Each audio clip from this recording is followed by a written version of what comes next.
we can only take the great truths in little doses. Probably why God draws our life out over 70 years or 80 if we are strong. The big truths are simply too much for the psyche at any one moment.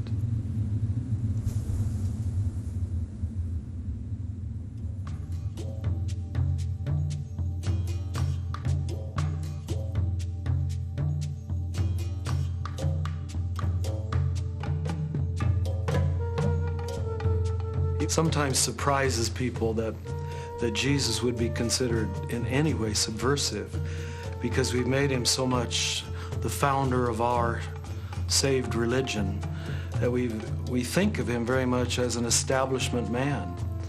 But if you actually are honest about the content of his teaching and the context of his teaching, he's almost undercutting every normal expectation of what religion is supposed to be. Many people have been misunderstood, but I cannot think of a candidate who has been more misunderstood than Jesus.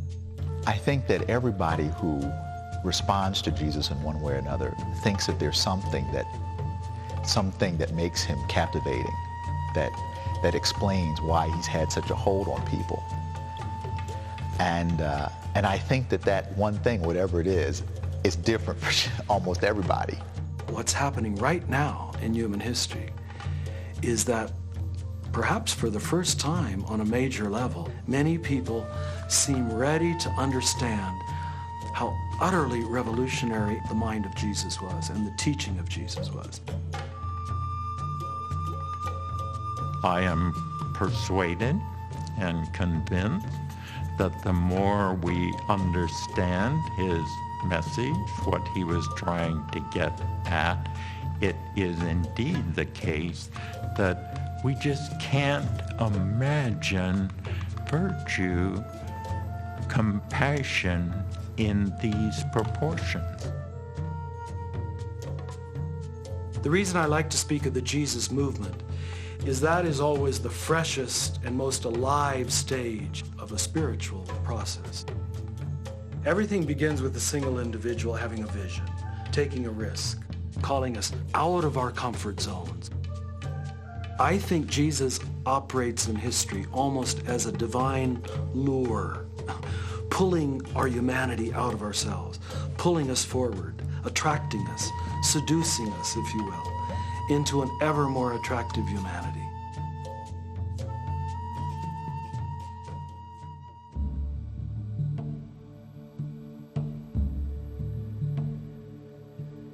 It was a period of great tension. It was a period of flux, a period of political transition. Palestine was divvied up into about 4 different parts. All of these regions are ancestral regions of Israel, but they're under different authorities, and the relations between these authorities is problematic. The relations of all these authorities with the people, problematic. Then on top of all of this, there's Roman imperialism. The Romans are running the show. We get some big cities, a lot of wealth being concentrated in the urban areas. Whenever that happens, what's really happening is that stuff is being drained from the countryside. Pressures being exerted on those agrarian populations to produce more and more surplus, paying more and more taxes, to pay for theaters that they don't attend, for games and amusements that they can't afford, palaces that they don't live in. And that's tension, and that causes a lot of tension. Therefore, they desperately longed for an improvement in their situation, which they realized, since they were a minuscule group with no power, could not come through their own devices, would have to come through divine intervention. But they had a part to play, and that part was to listen to what Yahweh God had told them, namely, ye shall be a holy people. And they had set up standards as to what that holiness involved. The Jewish people, like most religions, were controlled by what we call debt codes and purity codes. Sort of loyalty tests, requirements, whereby you could jump hoops and prove whether you were pure. There was a lot of complaint among various groups about the temple cult, about the priestly establishment, that they no longer represented the interest of the people, that they no longer represented God's interests, and that they were enriching themselves at the people's expense. By the time Jesus comes, we know that 90% of the economy of the city of Jerusalem had to do with the buying and selling of animals, the penning of animals, the butchering of animals by priests, and the hauling of the animals out by the tens of thousands after every feast day. So you got this priestly establishment that, according to Mosaic law, they got their cut off the top, right? The 10% of everything you got. Then on top of that, there's what we would call secular authority.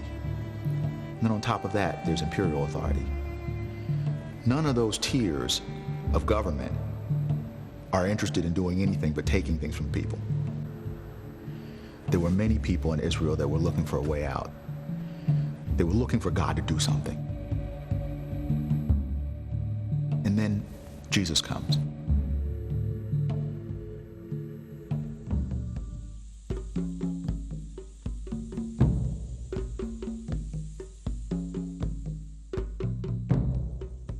We don't know a lot about Jesus in biographical terms.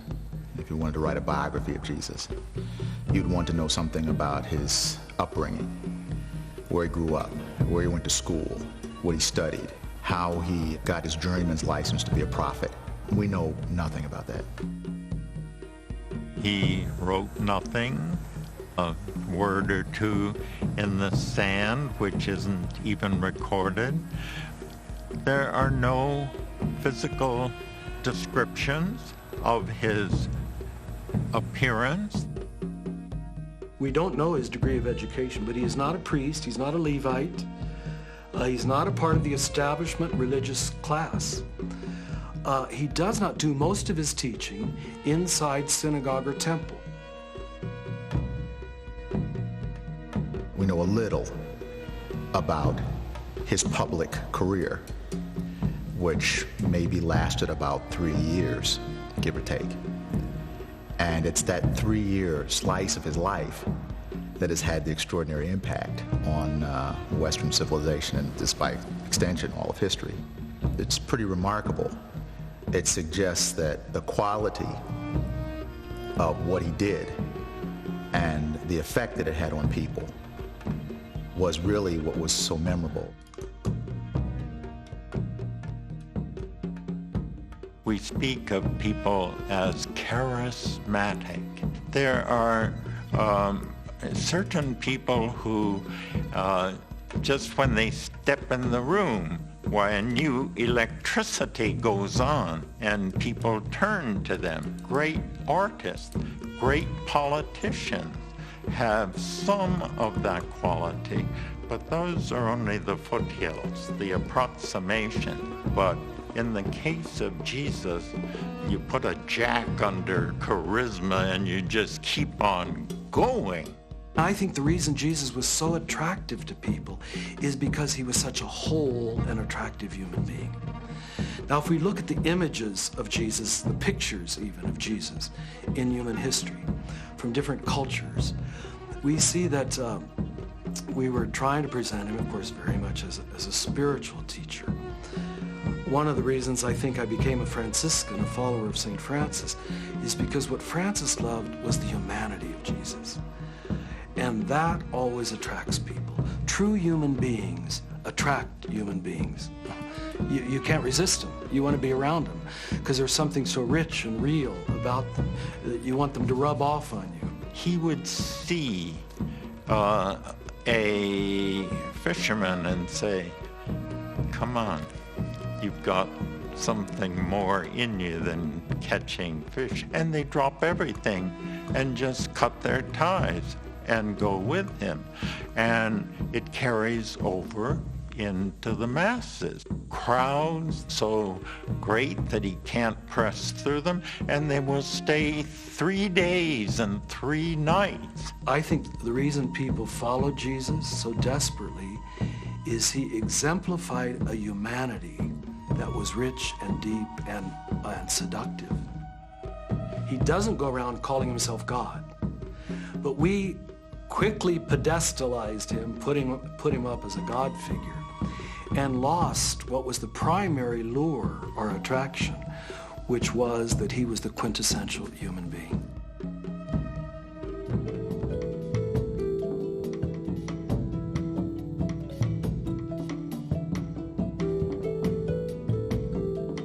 The personal engagement of Jesus with people in some way or another was a very important part of his ministry. He did socialize with people, and we have tradition that tries to come to terms with this. People knew that Jesus partied with people.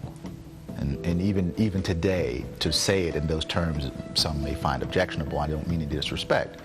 But if we talk about somebody who went to a place where people gathered together, there was a great deal of conviviality. Maybe there were some, maybe even there were some alcoholic beverages consumed. People were having a good time. Most people call that a party. That's one of Jesus' most common images, is a wedding feast or a party or a banquet. And no one wants to come because everybody's there. Here comes everybody, and we don't want everybody. There's a question.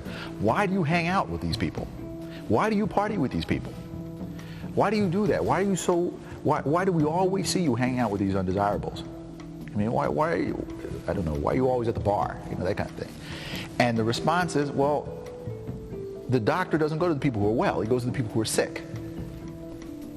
That's one way of responding. And then there's another way of responding to it. And this is in contrast to John the Baptist. There's a question. He said, look, somebody comes to Jesus and says, well, we see John's disciples. They fast, they pray, you're just out here hanging out all the time.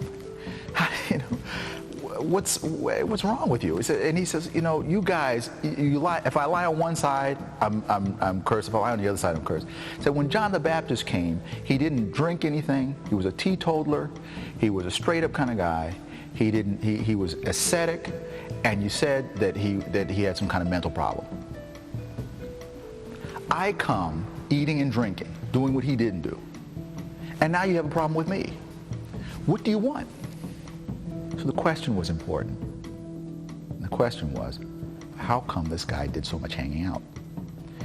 And that was an issue. That was something that required some PR attention in early Christian traditions. At another level, I think people see that and they see somebody who was a man of the people. And for the people, that had a lot of appeal.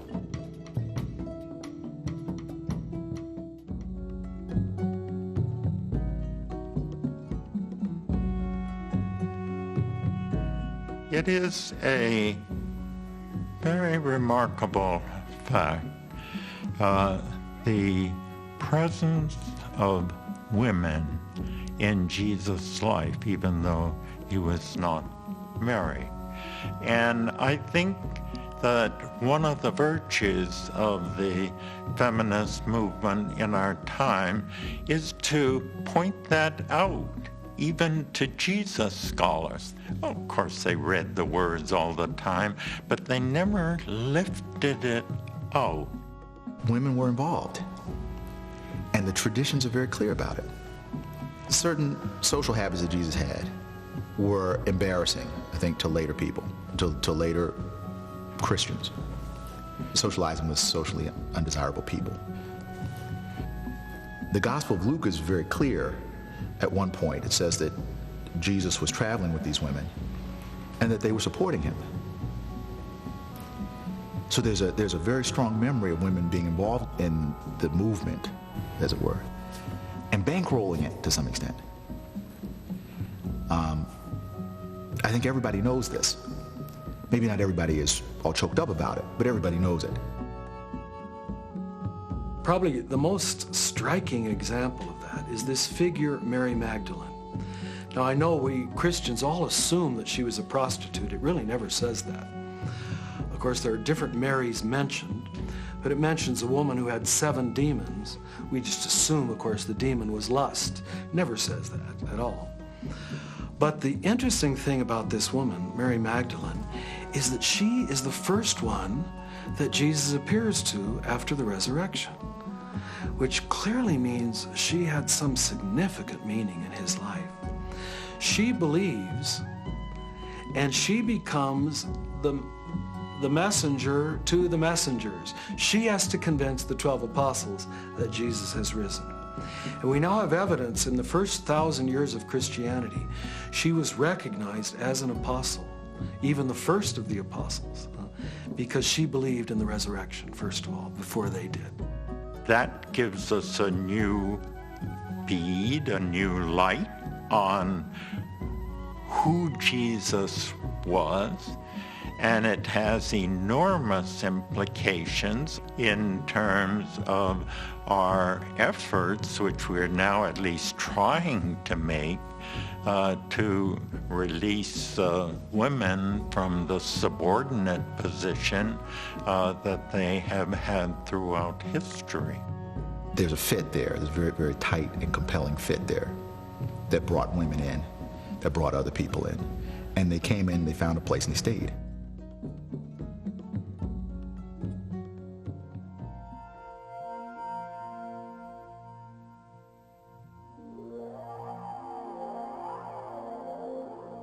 If simplicity, concentration, and the sense of what is vital are marks of great religious literature, these qualities alone would make Jesus' words immortal.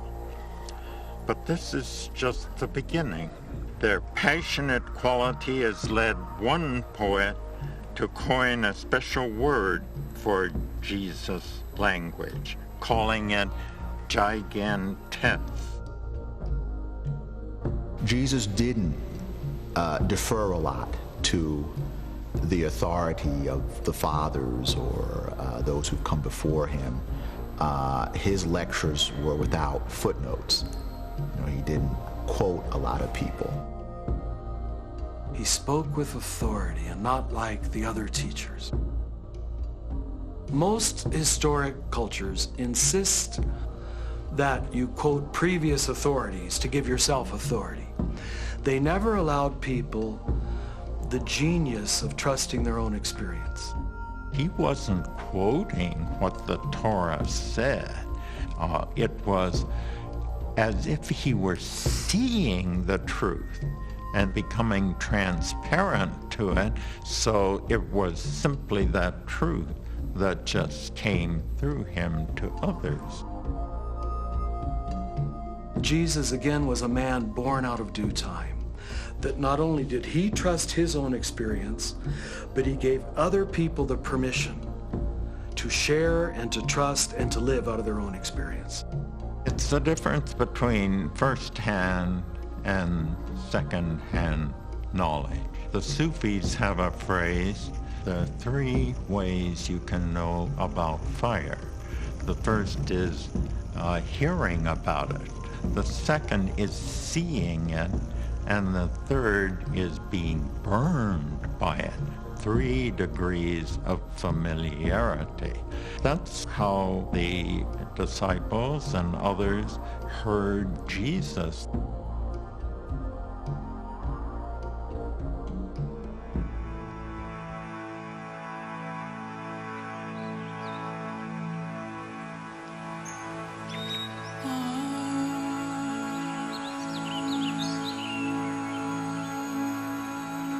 Nature is our clearest aperture to the divine. That is what we find just interlacing Jesus' words.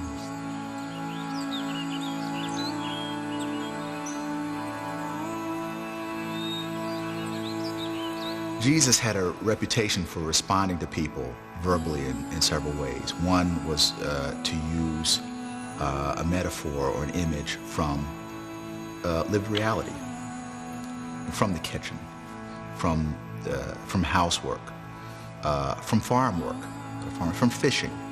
That's because what people knew, and he could relate to that. He related to it because he was one of them. He doesn't talk with academic clerical vocabulary. He talks with the vocabulary of the underclass, if you will, the vocabulary of housewives and working men, and uses the images of things that they would understand and see every day. Jesus draws an analogy between the goodness of God and the indiscriminate bounty of nature. You know, that the sun shines on the just and the unjust. The rain falls on the just and the unjust.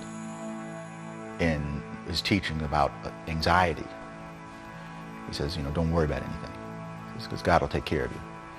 And he says, well, look at the lilies of the field. Look at the beautiful colors and how they're so beautifully arrayed. And he talks about Solomon, King Solomon, his resplendent kingdom. He said Solomon never had a wardrobe like these. You don't have to worry about what you're going to eat. You see these birds that are flying around here. Who feeds them? God feeds them. So the odds are very good he's going to take care of you too. The concept of religion as something separate from the flowers of the field and the relationships between family members doesn't exist. Right? There's only life, and good life is religion. Good life is meeting God. It's all one. He doesn't invest those things with a transcendent quality. He helps us to see the transcendence in those things. So in those moments when we have difficulty believing in the goodness of God and life being as it is, there are many, we can see that goodness. I'll just give you one example. Once I was at a conference. It was on the Pacific coast. The dining room looked out over the ocean. And as we were eating, the sun began to set.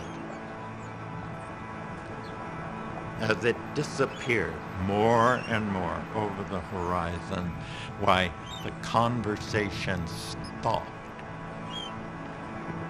People were just glued to that. And when the final little sliver, Fanny, a 3-year-old kid, started to applaud, and the whole dining room picked up. I mean, God, you've done it again.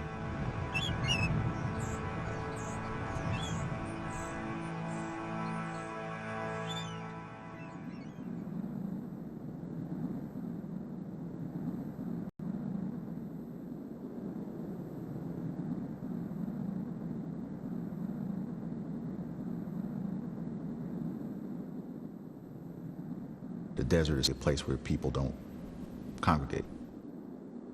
It's no man's land. And there's a lot of that in Palestine.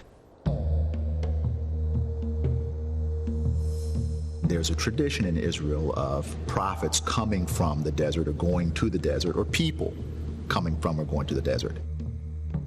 We know that Moses had his encounter with God in the desert, that Israel received the commandments of God in the desert, that they wandered in the wilderness. John the Baptizer comes out of such a space, and he's the person who is functionally the advance man for Jesus.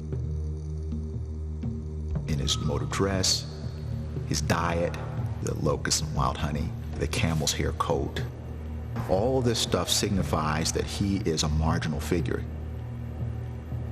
When we move closer to the divine, we find ourselves in those marginal areas, right? Sort of out on the periphery of things.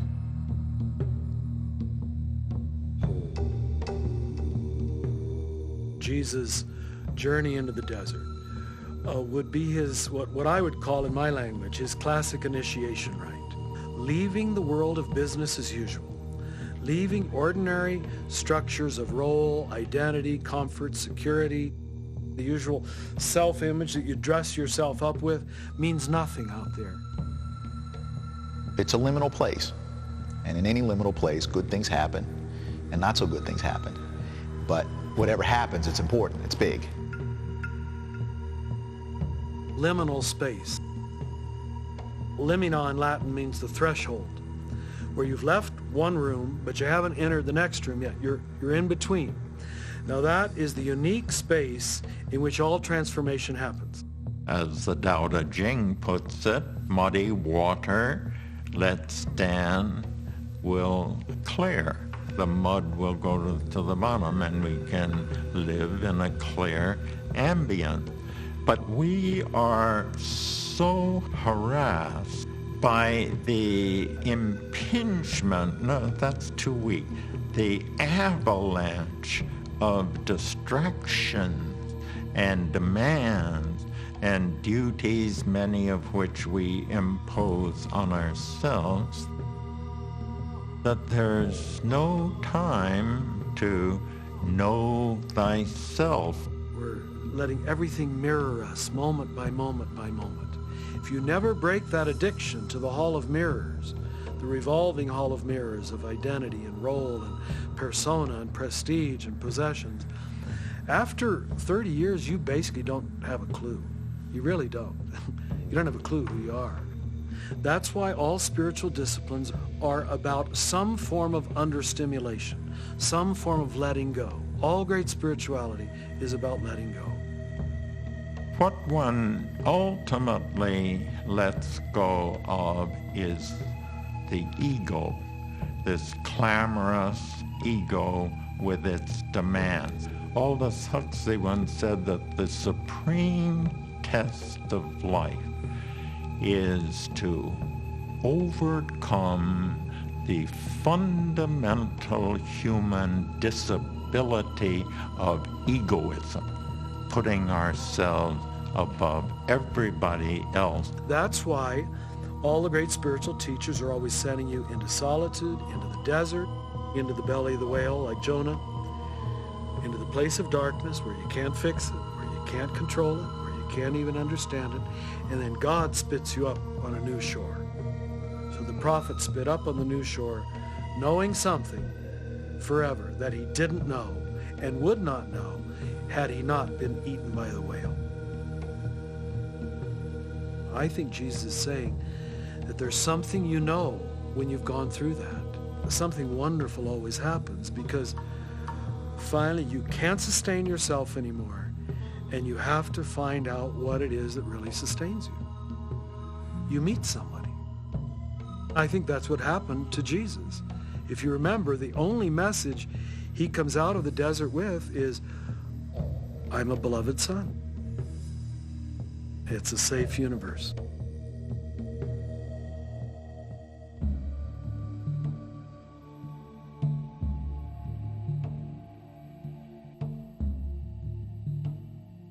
We know now from cultural historical study that up to the time of Abraham, human sacrifice was found on every continent, if you go back far enough.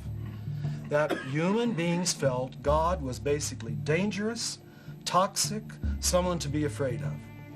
And for some strange reason, the human mind felt if we would kill our best and our brightest, that this might placate this angry God. That's why every theophany in the whole Bible, every time God breaks in, the first word of the angel or the apparition is always, do not be afraid. Every time. You know why? Because in all of human history, when God entered history, you had to be afraid. God always wanted blood.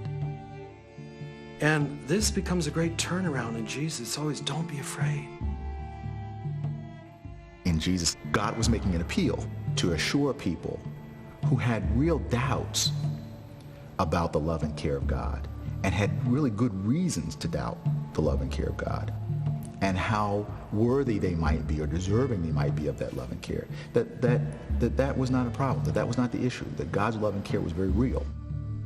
And of course, it's not that God was ever violent. It's that we were. We largely made God into what we wanted God to be. And because we were a violent people, a hateful people, an aggressive people, we basically made God into the same. As some have said, God created us in God's image and we returned the compliment. I think it's crucial to understand Jesus, that we know he's not primarily, and this is going to shock some people, he's not primarily talking about a system of requirements, a behavioral set of patterns that will make God like you. It's not a religion of requirements, it's a religion of relationship. Relationship is everything, right relationship. It's how to be present, how to be vulnerable, how to let other people change you. Jesus placed the emphasis on the religion of the heart, which involved, above all else, love of neighbor and trying to treat the neighbor, in his words, rejoice with those who rejoice and weep with those who mourn, which is a shorthand way of saying feel their feelings as if they were your own. He's saying, follow me and do what I'm doing. Come and live the way I'm living. A simple life in this world, a shared life in this world, a nonviolent life, a compassionate life. He was summoning others to join him, that people would become involved, that they would enter in, and in the process of this involvement, become transformed.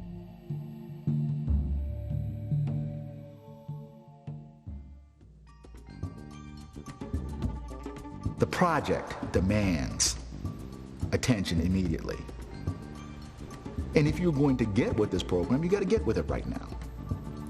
Now that's quite a challenge in all ages, because people always have other things that they're doing. And so we have stories about Jesus encountering these people and saying, well, look, yeah, I'd like to get with this project. Very compelling, but you see, I've got, my father's just passed away, and I've got to attend to the, and Jesus says, forget your father. He's dead. That's the last act of filial piety in any traditional society. Forget him. He said, let the dead bury your dead. People who marshal various excuses for why they can't get with the program. And he's got an answer for all of these. And those answers are all very unflattering, unsavory, and hard. Leave everything you have and follow me. Oh boy, that is taking a plunge. If your hand offends you, cut it off. If your eye stands between you and the bed, gouge it out of your head. This is not language tool for rhetorical effect. The language is a part of the message itself, prompted by its driving urgency. There was an urgency because God was doing something in people's lives in history. That means it has a temporal and a spatial dimension. It's happening here and now. It's not something that you can wait for. It's like you're waiting for a bus or something. Well, if I miss this one, another one will come along in about 5 minutes, 10 minutes. No. God is doing something right now. It's not going to come along in another 10 minutes. It didn't come along 10 minutes ago. It's happening right now.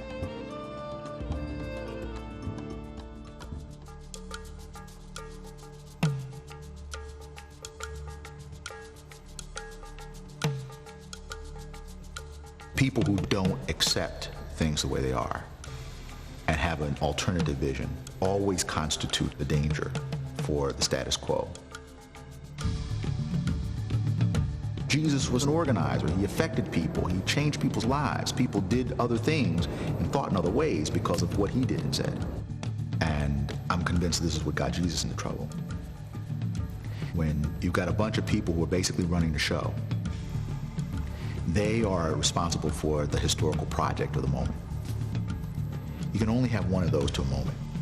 If you have more than one, then the two, or however many you have, are going to be in conflict with each other. All you have to do, as Jesus puts it, is love one another. This is my commandment. Well, this just put the scribes and the Pharisees and the elders out of business. Here is this layman, which Jesus was, a Jewish uneducated layman, telling him, your sins are forgiven. He doesn't tell him to come back and join the Jewish religion in Jerusalem. He doesn't even tell him. He says, go in peace. Go on the path you're on. Your faith has made you whole. That's really a quite dangerous talk, you know?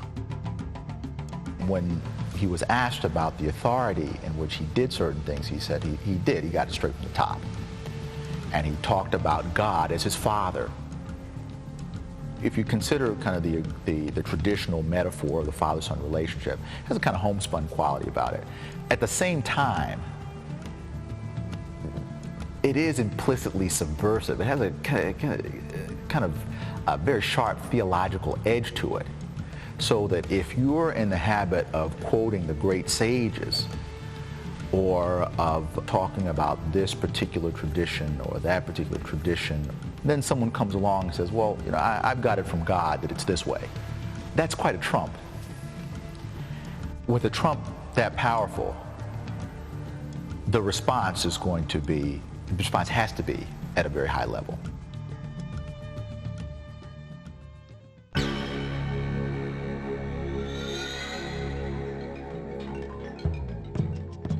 Jesus' outburst in the temple is one of those pieces of tradition that apparently everyone knew. Jesus violently rearranged his furniture in the temple and says various uncomplimentary things about what's going on there. The religious powers, the Pharisees, scribes, and so on, they were the religious leaders of the time, and this was a direct affront to their authority. And so he was like an upstart. Well, you can see how that led to friction on the spot, right at the moment. And so it is a prelude then to Jesus' arrest.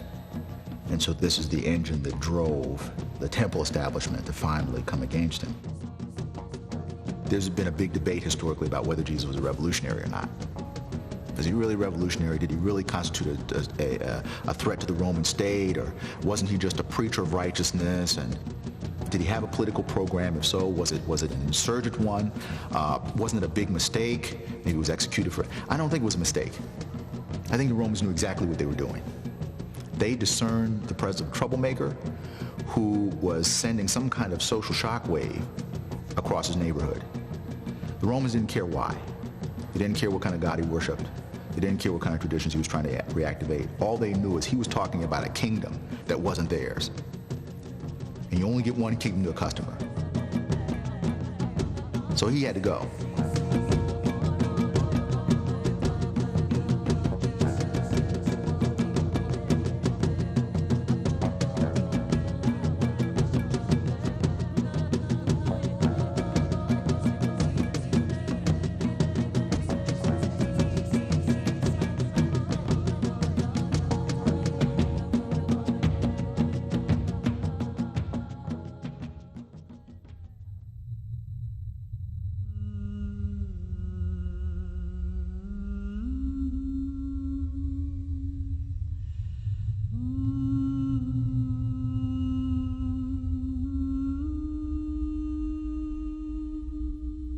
The cross was the most brutal, agonizing form of death in Jesus' time.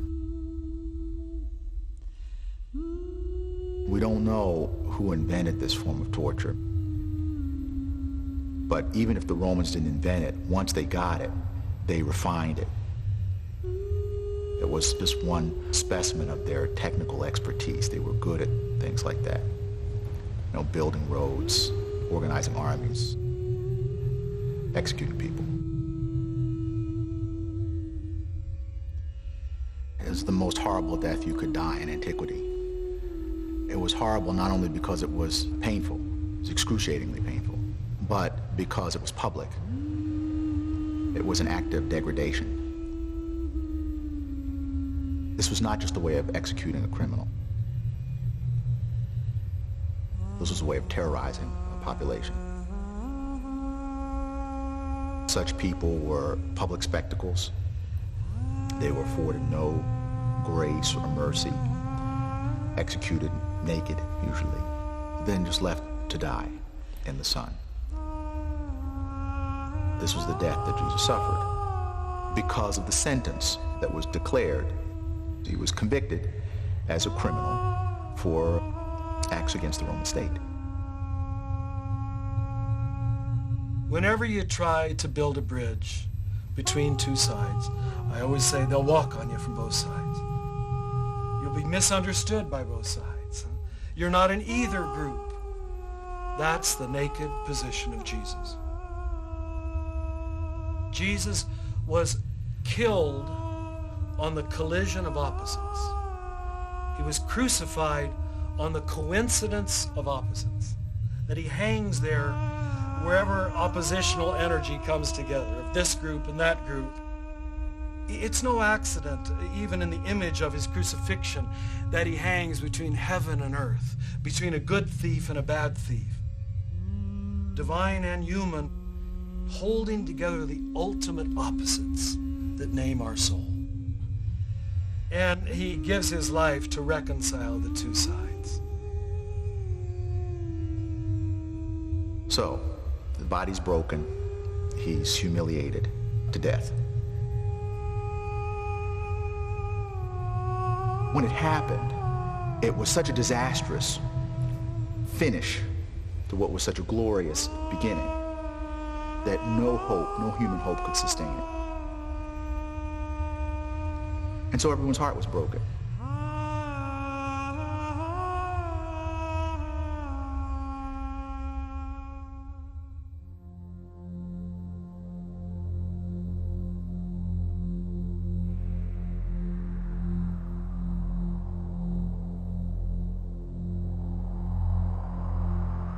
3 days later, there are rumors that he's alive. Now, the traditions are very emphatic about two things: that he died. He didn't swoon, it wasn't a coma, he was dead. He was dead. The body was taken away, and then when people were searching for the body, it was gone. What happened to the body? Well, the followers say that he got up and walked away from it. Well, how do you know that? I said, well, because we saw him. He said at one point, maybe about 500 people saw him. So a lot of people in the community saw Jesus after his execution. The crucifixion and the resurrection of Jesus is so important for Christian faith because it means that there is a Good Friday that's really not that good at all, where hope just can't be found. It's not that you can't see it. It's not there. It's really not there. But your incapacity to hope doesn't stop the hope. God will make things happen for us that sometimes we can't even believe what happened. God will do the unbelievable. In the resurrection of Jesus, and even in his ministry, people could see a person who was realizing in some way in his actions the aspirations of a people. He's brutally executed, but even that doesn't stop him. And so he himself then becomes the greatest sign that God is at work, that God will do the impossible. Isn't that what you'd expect of God? That God would be too much? That God would be always greater than our mind could imagine it? In fact, as many of the mystics said, if your mind can imagine it, you know it's not God. If you've got it explained or figured out, then that cannot be God. It's got to be greater than that, bigger than that, more than that. Suddenly, it's a safe universe, right? It's okay, and it's okay at the core.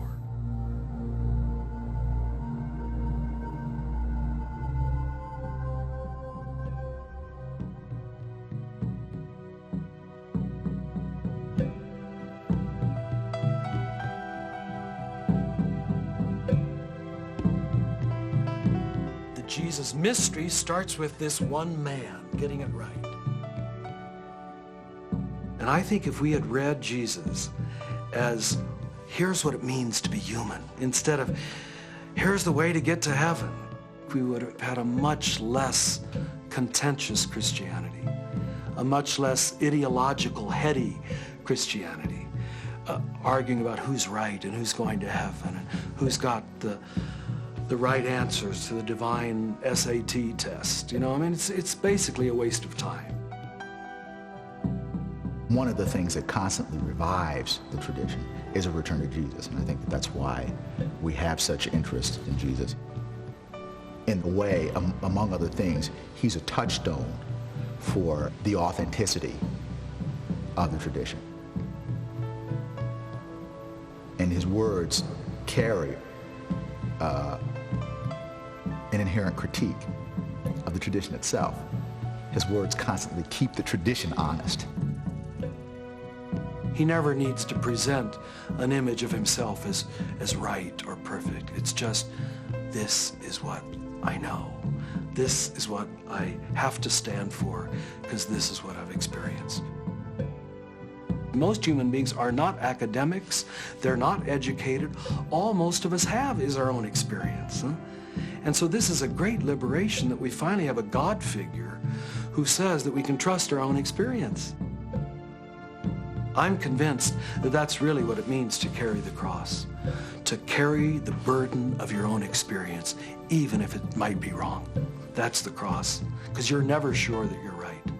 And yet I know that I am who I am, who I am, and this is what I've gone through, and I've got to carry this, the mystery of who I am.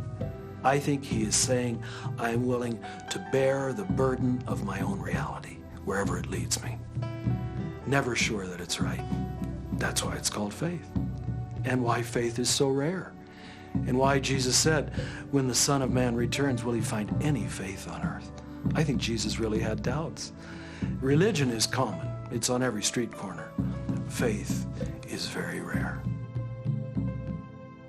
Jesus came to teach faith.